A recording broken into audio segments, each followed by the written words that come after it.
Star plus के लोकप्रिय show झनक में वह पल आ चुका है जिसका इंतजार दर्शक महीनों से कर रहे थे। बोस हाउस में पूजा का माहौल है, चारों ओर दीप जल रहे हैं, मंत्रों की गूंज है और परिवार के चेहरे पर दिखावटी मुस्कान। यह पूजा अदिति और ऋषि के दाम्पत्य जीवन में सुख शांति के लिए रखी गई है, लेकिन किसी को अंदाजा नहीं कि यही पूजा एक ऐसा तूफान लेकर आएगी जो पूरे परिवार की नींव हिला देगा। अर्शी, जो अब सास बन चुकी है, हमेशा की तरह अपने रुतबे और घमंड के साथ घर के बीचों बीच खड़ी है। उसके मन में एक ही डर है कि ऋषि का दिल आज भी उसकी एक्स वाइफ झनक के लिए धड़कता है। उसे लगता है कि झनक की मौजूदगी उसकी बेटी अदिति की खुशियों के लिए खतरा है। इसी डर और जलन में वह पूजा को भी अपने अहंकार का मंच बना लेती है। उसी वक्त जब पंडित जी आहुति देने वाले होते हैं, झनक अचानक वहां आ जाती है। उसका आना किसी साजिश से कम नहीं लगता, लेकिन असल में वह किसी मजबूरी या ऋषि से जुड़े पुलिस केस के कारण वहां पहुंचती है। जैसे ही झनक की परछाई दरवाजे पर पड़ती है, पूरा हॉल सन्न रह जाता है। ऋषि बेचैन हो उठता है, उसकी आंखों में वह दर्द और तड़प साफ नजर आती है जिसे वह वर्दी के पीछे छिपाने की कोशिश करता है। यह बेचैनी अर्शी से छिपती नहीं और उसी पल उसका गुस्सा फूट पड़ता है। अर्शी पूजा बीच में छोड़कर खड़ी हो जाती है और भरे समाज में झनक को जलील करना शुरू कर देती है। वह उसके कपड़ों, उसकी हैसियत और उसके अतीत पर ताने मारती है। वह चिल्लाकर कहती है कि कुछ लड़कियां दूसरों के बसेबसाए घर उजाड़ने आती हैं। पहले ऋषि को फंसाया और अब अदिति की खुशियों पर नजर लगाने चली आई है। झनक सिर झुकाए चुपचाप सब सुनती रहती है, अपनी माँ की तरह स्वाभिमानी होकर अपमान सह जाती है। लेकिन अर्शी का जहर यही नहीं रुकता। गुस्से में वह सीमा पार कर जाती है जिसे कोई नहीं पार करता।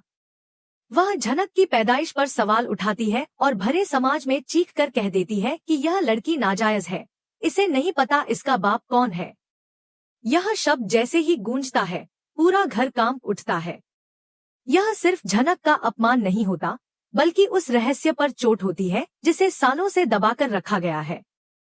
कोने में खड़ा अनिरुद्ध यह सब सुनकर जैसे पत्थर का हो जाता है। अब तक वह चुप था, सोच रहा था कि औरतों के झगड़े में पड़ना ठीक नहीं, लेकिन इस एक शब्द ने उसके अंदर दफन सारे जख्म खोल दिए। उसे अपनी मरी हुई प्रेमिका नूतन याद आ जाती है और वह सच भी कि झनक उसी की बेटी है, जिसे उसने कभी अपना नाम नहीं दिया। उसका दिल धड़कने लगता है, आंखों में गुस्से के अंगारे जल उठते हैं। ऋषि भी गुस्से में खड़ा हो जाता है। अदिति सहम जाती है, लेकिन इससे पहले कोई कुछ कह पाए, अनिरुद्ध तूफान बनकर अर्शी की ओर बढ़ता है। वह उसके सामने खड़ा होकर एक पल भी नहीं रुकता और जोरदार तमाचा जड़ देता है। तमाचे की आवाज पूरे बोस हाउस में गूंज उठती है। अर्शी लड़खड़ाकर पीछे गिर जाती है। मेहमान, परिवार, झनक सब स्तब्ध रह जाते हैं। किसी ने कभी सोचा नहीं था कि अनिरुद्ध अपनी पत्नी पर हाथ उठा सकता है। अर्शी अविश्वास से अनिरुद्ध को देखती है, लेकिन अनिरुद्ध की आंखों में कोई पछतावा नहीं, सिर्फ वर्षों का दबा हुआ गुस्सा है। वह गरजकर चेतावनी देता है कि अगर आगे से किसी ने झनक के चरित्र या पैदाइश पर एक शब्द भी कहा तो वह बर्दाश्त नहीं करेगा। पहली बार ऋषि अपने ससुर में एक सच्चा पिता देखता है, एक ऐसा आदमी जो अब अपनी बेटी की ढाल बन चुका है। झनक समझ नहीं पा रही कि जो आदमी हमेशा उससे दूरी बनाकर रखता था, आज उसके लिए अपनी पत्नी से भी लड़ गया। अनिरुद्ध उसका सिर सहलाने के लिए हाथ उठाता है, लेकिन अर्शी चीखकर पूछती है कि आखिर इस लड़की के लिए उसने अपनी पत्नी को क्यों मारा। यही सवाल पूरे घर में गूंज जाता है। अनिरुद्ध के होंठ कांपते हैं, लगता है अब वह सच बोल देगा। ऋषि के दिमाग में पुरानी फाइलें, डीएनए रिपोर्ट और अधूरे सवाल घूमने लगते हैं। उसे अनिरुद्ध की नजरों में वही अपनापन दिखता है जो एक पिता की आंखों में होता है। माहौल और भारी हो जाता है जब पूजा की थाली गिर जाती है और सिंदूर उड़कर झनक के कपड़ों पर जा गिरता है, मानो किस्मत खुद कोई इशारा कर रही हो। अर्शी गुस्से में अनिरुद्ध को घर से निकल जाने की धमकी देती है, लेकिन इस बार अनिरुद्ध झुकता नहीं। वह कहता है कि यह घर उसने बनाया है और अब वही फैसला करेगा कि यहाँ कौन रहेगा। वह झनक का हाथ पकड़कर उसे बीच हॉल में ले आता है, एक अभिभावक की तरह उसका साथ देते हुए। झनक जाने की कोशिश करती है, लेकिन अनिरुद्ध उसे रोक लेता है और ऐलान करता है कि इस पूजा में झनक का भी उतना ही हक है जितना अदिति का। अर्शी इमोशनल ब्लैकमेल शुरू करती है, घर छोड़ने और जान देने की धमकी देती है, लेकिन अनिरुद्ध आज नहीं पिघलता। उसकी आंखों में अब डर नहीं, फैसला है। ऋषि खामोशी से सब देख रहा है और उसके भीतर का पुलिस अफसर जाग चुका है। उसे यकीन होने लगता है कि इस परिवार में कोई बहुत बड़ा राज छिपा है। यह सिर्फ एक थप्पड़ नहीं था, यह घर की सत्ता बदलने की शुरुआत थी। अर्शी जो अब तक सब पर राज करती थी, आज पहली बार कमजोर पड़ गई है। अदिति अपने पिता को दुश्मन की नजर से देखने लगी है, झनक अपराध बोध में डूबी है और ऋषि सच की तलाश में निकलने को तैयार है। तूफान गुजर चुका है, लेकिन बोस मैंशन की दीवारों के भीतर अब भी जंग जारी है। जहां एक शब्द ने पिता को जगा दिया, एक तमाचे ने रिश्तों की दिशा बदल दी और एक रहस्य के खुलने की आहट पूरे परिवार को हिला गई। आगे की रात और भी गहरी होने वाली है, क्योंकि अब सच ज्यादा देर तक छिपा नहीं रह पाएगा। रात काफी आगे बढ़ चुकी थी, लेकिन बोस मेंशन की किसी भी खिड़की के पीछे सुकून नहीं था। हॉल में बिखरी हुई पूजा की थालियां, जमीन पर गिरा हुआ सिंदूर और हवा में तैरती कड़वाहट इस बात की गवाही दे रही थी कि इस घर में आज सिर्फ शोर नहीं मचा था, बल्कि रिश्तों की नींव हिल चुकी थी। अनिरुद्ध उस थप्पड़ के बाद सीधे अपने स्टडी रूम में चला गया था और अब अंधेरे में अकेला बैठा था। सामने मेज पर पड़ी कोई पुरानी तस्वीर हो या सिर्फ खाली दीवारें, उसकी नजरें कहीं टिक नहीं रही थी। उसके दिमाग में बस झनक का वह चेहरा घूम रहा था जो आंसुओं से भीगा हुआ था, और वह एहसास जो सालों से उसने खुद से छिपा कर रखा था, आज फिर से जाग उठा था।